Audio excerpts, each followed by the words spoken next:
What's up guys, Adam from T Exotics, welcome back to the channel. I'm going to start off by giving a huge shout out to my man Miguel over at Always Evolving Pythons. He recently just smashed 100,000 subscribers. Now that is an incredible achievement. Sorry if you can hear the rain on the cabin, it's absolutely lashing it down here in England. Beautiful, typical British weather. Later on it'll be sunny and baking hot, and then it'll probably be snowing, all sorts. But yeah, a massive shout out to Miguel. What an achievement. I mean, stuff that most of us can only dream about being able to achieve. That plaque is now going to be on its way to you, so that is awesome. Looking forward to seeing the vlog and when you actually receive that, because that you can't fathom, if you don't actually do YouTube, or if you do YouTube, you can't fathom getting that far or doing that well. I mean, 1,000 subscribers is brilliant. 100 is brilliant. I remember when I first hit 100 subscribers, I was over the moon. I wouldn't stop pestering my wife, saying, look, 100 subscribers, you know. So, you know, getting to 100,000, what an achievement. So I couldn't think of anyone more deserving than Miguel, so make sure you go and hit him up. Details will be down below. Fantastic achievement. So in this video guys, we're going to take a look at some of the holdbacks and see how they're getting on. It's been a couple of weeks since I've done an update on them. Some really nice sort of animals I've held back, and a couple that I've bought in, doing really good, eating really well. One of the clown girls that I produce is just packing on the size compared to their sister, the pastel clown, which I'll show you very shortly. But I want to also say, if something works for you in terms of breeding, and it's worked for you for a long time, don't change it unless you have to. And what I'm talking about are these easy hatch trays. Now, a friend of mine has them, so I've managed to get my hands on them and have a look and see them in a tub and see them with eggs in it. Now, I don't understand what the big sort of thing is with everyone jumping straight to these easy hatch trays. Yes, I can see the purpose of them. I can see what they bring to the table. But having a look at them, seeing a clutch in them in person, I can't see what the big deal is, especially for the cost, the amount of money they cost. I went onto the Easy Hatch website because, like many of you, I saw everybody using these, all the big breeders across the world using these. I thought, well, they must be using it for a reason. So I went on to the Easy Hatch website to just inquire about them, and they're blimmin' expensive for what they are. I think they work out about $12 each, which is probably £10 each for a bit of plastic, and of course you need multiple amounts of them, and I think that the next tier up to buy them in bulk was like $180 or something like that. Now, I'm not going to spend that much money on them when I could just carry on using the egg crate or the light diffuser. It works, so why change it?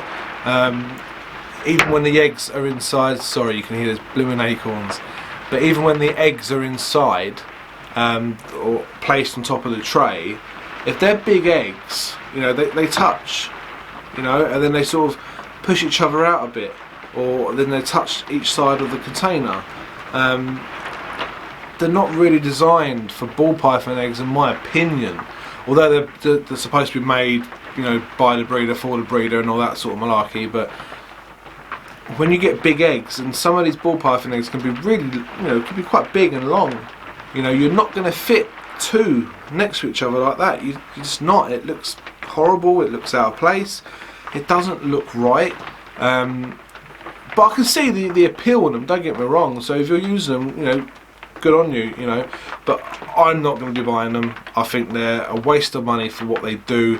I don't think they do anything else.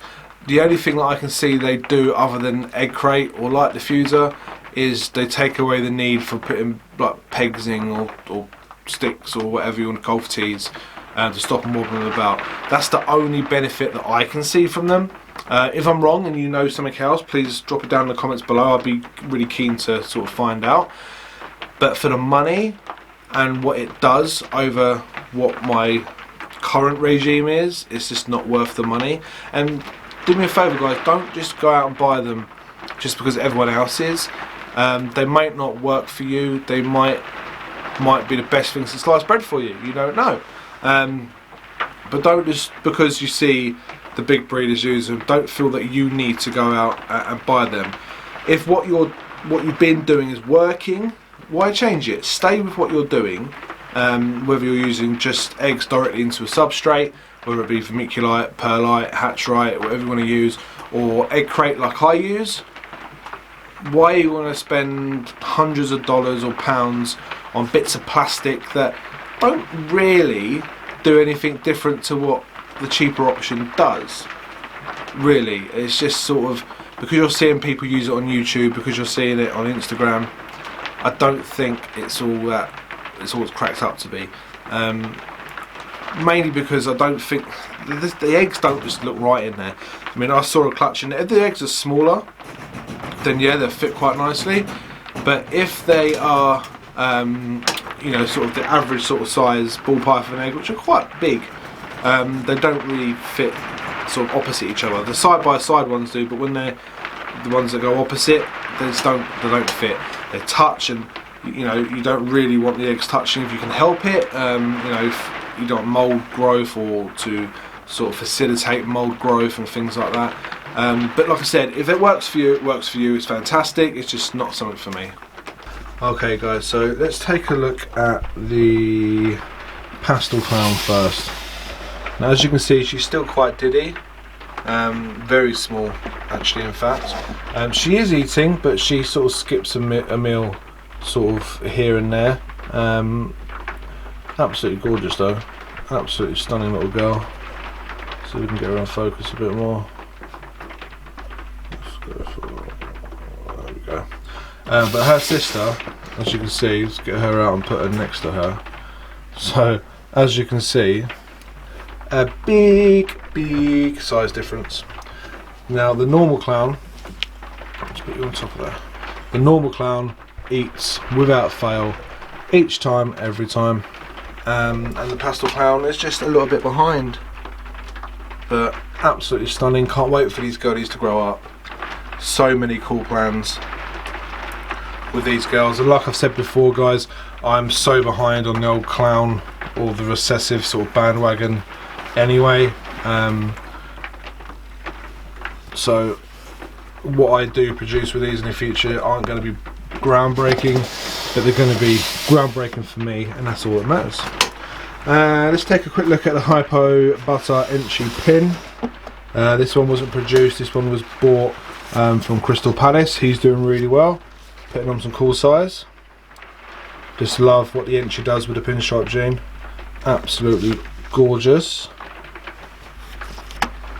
Still looking for a cool female for him. Now, I've had a couple of offers from some people, from you guys, with some sort of hypo females, but I'm after a particular animal, so I'm still on the lookout for that. Hopefully Donny in November will yield something cool. This was another purchase from Crystal Palace. Now this is the GHI genetic stripe. Now this was, I bought this and then sort of changed my mind, and he did come with me to Donny on my table. He didn't sell, but I'm glad he didn't. I really am glad he didn't, because I sort of changed my mind again, and I've got a cool plan for him now. But oh, I just love this boy. Really happy he didn't sell. Absolutely stunning. And then we have the Highway. Again, he was purchased from Crystal Palace. He's got a bit of growing to do before he gets introduced to the ladies, so he will be in next year's breeding team, and he does look like he wants to bite, and he will bite, but with that he eats extremely well.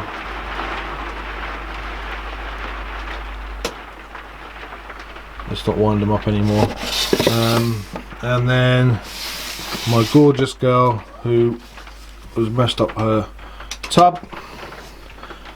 Right, yeah, there she is. Absolutely stunning. She's putting on some real good size. She is so chunky. Absolutely gorgeous bamboo fire spider. Absolutely stunning. Some really cool plans with her in the future. Now guys, I have been promising this for absolute ages, but today, without fail, and today is Friday the 11th, I think, of October. My morph market will be up to date by the end of today. I've still got a few animals that I need to put up on there, and I've been promising I'll do it, and I've just been absolutely awful. But today, without fail, morph market will be updated. I'll announce it on Instagram once it's all done, so feel free to go and check that out. So guys, like I said earlier, it's the Doncaster Reptile Show coming up in a few weeks time. It's on the 3rd of November, I believe. 2nd or 3rd of November, Sunday, a few weeks time. It's the last show of the year. Really can't wait, looking forward to this one. I'm not going to be vending, but I will be there giving out some new stickers, and those new stickers will be the new logo. I've actually announced that new label, or sort of announced it. You don't announce a label, do you? Released the new label and the new logo a lot earlier than I thought I would. I thought I was going to wait till after Christmas, but when I saw the finished product, I really liked it. And I've seen it on a sticker, and I've seen it on the t-shirt and hoodies. They look absolutely insane. So I'm going to have a load of those labels, stickers, with me for that Doncaster show in November. So just stop me, grab me, say hello, I'll give you some stickers. They are really cool. A lot of you have given me a load of feedback that you like that new logo. It's very different to what I've had before, but like I said previously, the old label, I keep saying label, the old logo, I done that way before the sticker trend came out, and I just felt I was falling behind with all these amazing new designs and labels. I keep saying labels, what's wrong with me?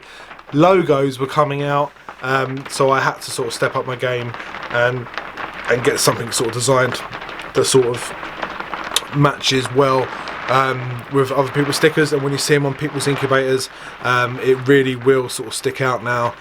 So I hope you guys enjoyed it. I think one person didn't like it, but one person. I love it. I'm glad the majority of you liked it, and I'll have them very soon. So guys, as I mentioned earlier, we're going to stick my animals on Morph Market, get that up to date. I keep putting it off, but I don't know why, but I'm going to make sure it's done today. So let's take a look at those animals now that are going to be on there, so you get to see them in video rather than just a photo. And remember, if you like anything you see, please hit me down below on the email address or DM me on Instagram, and we can talk further about it.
There we go. I hope you enjoyed that little video. So remember, if you're interested in any of the animals you've just seen, or want more information, more pictures, more anything you like, please let me know, either through Morph Market, through my email, which would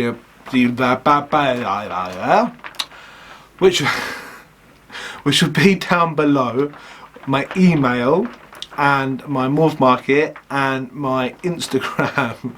I'm so sorry, I'm losing the plot. Right guys, thanks for watching. I really appreciate the support. You guys have been absolutely awesome. Until next time guys, have a great weekend, and I'll see you soon.